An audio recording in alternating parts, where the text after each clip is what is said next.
রমজানুল মোবারকের ভিতরে আমরা অনেকেই ইসলামিক নাটক দেখে থাকি, সময় শেষ হয় না দেখে। আমরা অনেকেই মা বোনেরা আছে ঘরে বসে, কাজ নেই এবং অনেক ভাইয়েরা আছে চাকরি শেষ করে বা কাজ শেষ করে এসে ঘরে বসে নাটক দেখে থাকি। এখানে বলা হয়েছে যে রমজান রেখে রোজা রেখে রমজান মাসে রোজা রেখে কেউ কি নাটক দেখতে পারবে কিনা। রমজান রমজান মাসে রোজা রেখে নাটক কিভাবে দেখবেন? নাটক এমনিতেই দেখা জায়েজ নয়, হারাম। কেননা নাটকের ভিতরে বেগানা মা বোনেরা আছে, তারা কিন্তু নাটক করে। তাদের দিকে তাকালে কিন্তু আমাদের কবিরা গুনাহ হয়ে যাবে। এজন্য রমজান বাদ দিয়েও কিন্তু নাটক দেখা জায়েজ নেই।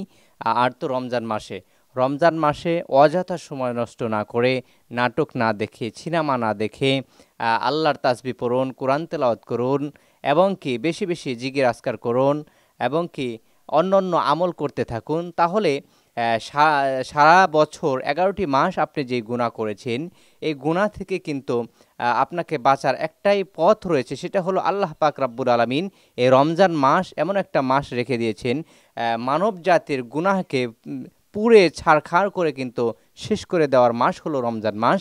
এজন্য 11 মাস আপনারা গুনাহ করেছেন, একটা মাস আপনি অবশ্যই গুনাহ থেকে বাঁচার চেষ্টা করবেন ইনশাআল্লাহ।